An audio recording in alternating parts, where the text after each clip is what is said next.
அனைவருக்குமே வணக்கம். சற்று முன் கிடைத்திருக்கக்கூடிய ஒரு மிக மிக முக்கியமான செய்தி ஒன்று வெளியாகியுள்ளது. சற்று முன் 2G வழக்கில் கனிமொழிக்கு நீதிமன்றம் இறுதி தீர்ப்பு, சிறையில் அடைப்பு, இது மாதிரி பார்த்தீங்கன்னா செய்திகள் வெளியே இருக்கு.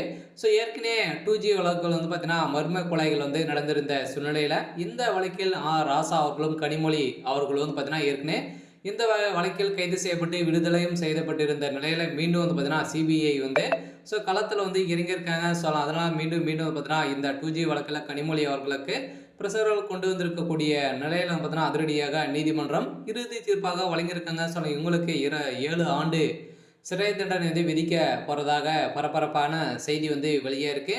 சொல்ல ஏற்கனவே கனிமொழி அவர்கள் பார்த்தீங்கன்னா குற்றவாளியாக கைது செய்யப்பட்டிருந்த நிலையில் இப்போ குற்றவாளி இவர் தான் அப்படின்ற மாதிரி ஸோ நிரூபணம் செய்திருக்கக்கூடிய நிலையில் தான் இப்போ அமைச்சர் கனிமொழி அவர்கள் சிறையில் அடைக்கப்பட்டதாக ஒரு செய்தி வெளியே இருக்குது. ஸோ இதை பற்றி இந்த வீடியோவில் பார்க்கலாம். ஸோ அதுக்கு முன்னாடி நம்ம சேனலுக்கு இப்போ தான் நீங்கள் முதல் முறையாக வந்திருக்கீங்க அப்படின்னா மறக்காமல் நம்மளுடைய சேனலை சப்ஸ்கிரைப் பண்ணி சப்போர்ட் பண்ணுங்கள். ஸோ வாங்க வீடியோக்குள்ளே போகலாம். ஸோ பார்த்தீங்கன்னா ஏற்கனவே 2G வழக்கில் அறக்கட்டளை ஒதுக்கீடு முறைகேடு வழக்கில் திமுகவுடைய மூத்த தலைவருமான ராசா கனிமொழி உள்ளிட்ட 16 பேர் விடுதலை செய்யப்பட்டிருந்த நிலையில் இதில் சிபிஐ தாக்கல் செய்யப்பட்ட மேல்முறையீட்டு மனு மீதான விசாரணை ஸோ மார்ச் வருகின்ற 18ஆம் தேதி தொடங்க உள்ளது அப்படின்ற மாதிரி தொடரப்பட்ட வழக்கின் அடிப்படையில் ஸோ அடுத்த ஆண்டு சட்டப்பேரவை தேர்தல் நடைபெறும் நிலையில் 2G வழக்கில் சிபிஐயின் மேல்முறையீட்டு மனு விசாரணை நடைபெறும் எதிர்ப்பை ஏற்படுத்தி உள்ளது. ஸோ காங்கிரஸ் தலைமையிலான ஐக்கிய முற்போக்கு கூட்டணி அரசியல் திமுகவுக்கு இடம் பெற்றுள்ளது.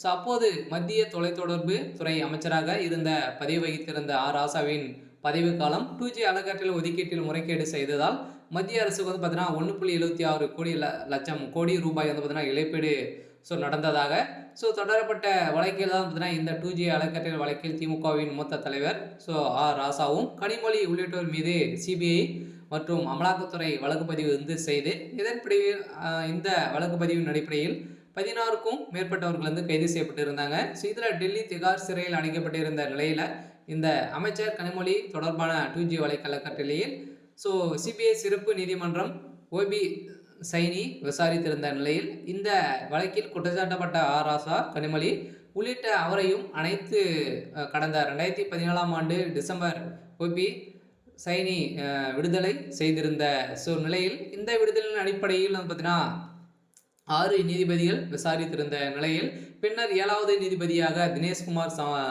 சர்மாவும் இந்த வழக்கை விசாரித்து இறுதி கடந்த ராசாவின் கனிமொழி உள்ளிட்டோரின் விடுதலைக்கு எதிராக வழங்கப்பட்ட மனுவின் அடிப்படையில் இப்போ வருகின்ற மார்ச் 18ஆம் தேதி இந்த விசாரணை நடக்க போகுது. இந்த விசாரணை அடிப்படையில் கனிமொழி குற்றவாளி என நிரூபணம் செய்யறதுக்கான அனைத்து ஏற்பாடுகளும் ஆதாரங்களும் சிக்கியிருக்கு அப்படின்ற மாதிரி தான் தகவல் வெளியே இருக்கு. சரி, ஓகே. ஸோ இன்னைக்கான அப்டேட் இதுதான். ஸோ மறக்காமல் நம்மளுடைய சேனலை சப்ஸ்கிரைப் பண்ணி சப்போர்ட் பண்ணுங்கள். தேங்க்யூ.